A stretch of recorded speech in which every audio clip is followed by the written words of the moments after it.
এই উপনির্বাচনে তৃণমূল কংগ্রেসের মনোনীত প্রার্থী আমার আপনার সকলের ঘরের ছেলে, কাছের ছেলে, সমস্ত আপনাদের এলাকা দিয়ে সকলের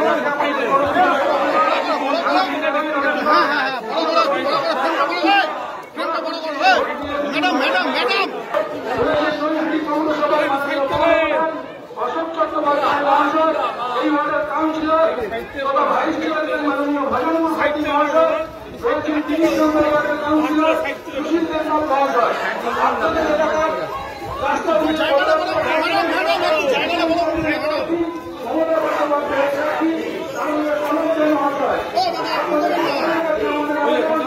আমাদের বিধানসভার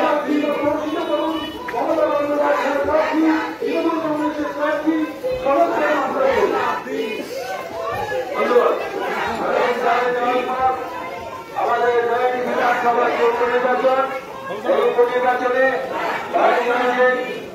প্রার্থী আপনাদের সামনে উপস্থিত হয়েছে।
বাকি আছে আগে বাকি আছে মালটা জালি মালটা বাজে কথা বলবে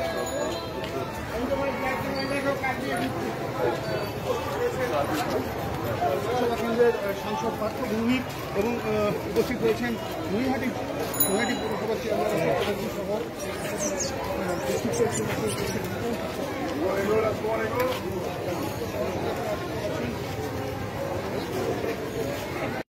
লিবারেশনের প্রার্থী তিনি বলেছেন যে দেবজ্যোতি মজুমদার তিনি বলেছেন যে নৈহাটিতে যা ওনারা জিততে আসেনি, নৈহাটিতে যা এতদিন অন্যায় হয়েছে সে অন্যায়ের প্রতিবাদ করবেন তারা, প্রতিবাদ ভোটে জেতারা তাদের মূল লক্ষ্য নয়, তাদের লক্ষ্য হচ্ছে জেতাটা মূল লক্ষ্য নয়। গ্রামে যারা কম টাকা পায় ICDS থেকে শুরু করে আশাকর্মী, হ্যাঁ তাদের ডেভেলপের জন্য তারা সামিল হচ্ছে না।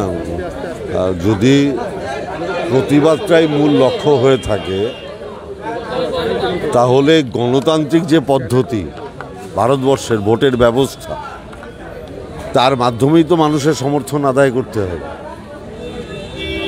ভোটের ফলাফলে মানুষের যে রায় সেই রায়ই প্রমাণিত হবে যে সরকারের উপরে মানুষের আস্থা আছে কিনা।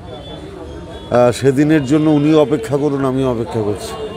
আপনার বিধানসভায় সনদে দাঁড়িয়েছে, আপনি বিধানসভার বিধায়ক ছিলেন, কত ভোটে জিততে পারে এটা মানুষ ঠিক করবে, আমি বলতে পারি না। আগে বলেছেন 50,000, সেটা কর্মী সবাই আমাদের বলতে হয়, কিন্তু বাইরে যখন আমি বলবো তখন এটা মানুষের উপরে নির্ভর করে। ইস্যুটা কি বিধানসভা না, মমতা ব্যানার্জির উন্নয়ন, বাংলার মানুষের প্রতি মমতা ব্যানার্জির সজাগ দৃষ্টি।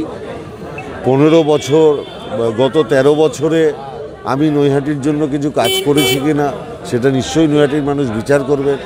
আর নৈহাটি মিউনিসিপ্যালিটি চেয়ারম্যান অশোক চ্যাটার্জি কতটা নৈহাটির মানুষের জন্য কাজ করেছেন, অশোক চ্যাটার্জির কাজের বিচারও নৈহাটির মানুষ করবেন, সেই নিরিখে ভোট দেবেন। আমরা প্রচুর কাজ করার চেষ্টা করেছি, বাদবাকি যে অপূর্ণ কাজ আছে সেটা করারও চেষ্টা করছি। দিনের শেষে মানুষ হচ্ছে দেবতা, গণদেবতা। মানুষ সিদ্ধান্ত নেবে। ভোট লুট হওয়ার আশঙ্কা করছে বিজেপি, ভোট লুট হওয়ার আশঙ্কা করছে বিজেপি। এটা হারার ভয় থেকে করছে। নৈহাটিতে ভোট লুট হয় না। বিজেপির ক্যান্ডিডেটও বলেছে, তৃণমূলের সিপিএমের ক্যান্ডিডেট বলেছে যে গৌরীপুর জুট মিল একটা সমস্যা। হ্যাঁ, এটা সিপিএমের আমলে বন্ধ হয়ে গেছিল। রঞ্জিতবাবু তখন ট্রেড ইউনিয়নের নেতা ছিলেন। সিপিআইএমএলের প্রার্থীও এটা জানেন যে গৌরীপুর জুট মিলটা রঞ্জিতবাবুরা বন্ধ করে দিয়েছিল। স্বাভাবিকভাবে এই ইস্যুতে সিপিআইএমএলের ক্যান্ডিডেটের সাথে আমার কোনো মতপার্থক্য নেই। আমি একবারও বলিনি, আমি বলেছি চেষ্টা করব। কিন্তু গৌরীপুর জুট মিলটা কোর্টের আন্ডারে পড়ে রয়েছে। এখানেও 5 বছর অর্জুন সিং এমপি ছিলেন, তিনি গৌরীপুর জুট মিল খুলতে পারেননি। তিনি বলেছিলেন গৌরীপুর জুট মিল খুলে দেব। আমি আপ্রাণ চেষ্টা করছি। আপনারা জানেন যে লোকসভায় পার্লামেন্টে আমার দাবি মতো কেন্দ্রীয় সরকার বাধ্য হয়েছে সার্কুলার জারি করতে যে তারা চটকলের জন্য 12,000 কোটি টাকা কিনবে।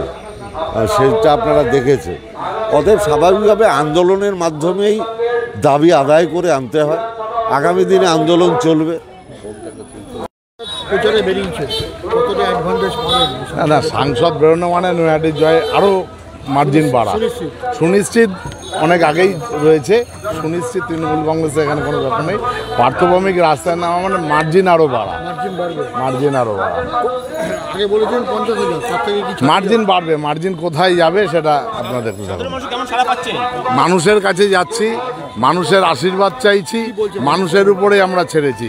সেটা আপনারা পেছনের দিক লক্ষ্য করলে বুঝবেন যে কি বলছে মানুষ, কিভাবে মানুষ রাস্তায় দাঁড়িয়েছে, মানুষ কিভাবে রাস্তায় সাড়া দিচ্ছে। আপনারাই ক্যামেরা ঘোরালে দেখতে পাবেন। দু সাইড দিয়ে মানুষ আমাদের আশীর্বাদ করছে। দাবি ত্যাগ এই চ্যানেল কোনো প্রচার করে না। হিংসাত্মক, ক্ষতিকারক বা অবৈধ কার্যকলাপ এই চ্যানেল দ্বারা প্রদত্ত সমস্ত বিষয়বস্তু শুধুমাত্র একটি শিক্ষামূলক উদ্দেশ্যের জন্য। ধন্যবাদ। শুভেচ্ছা টিম আমার বাংলা নিউজ।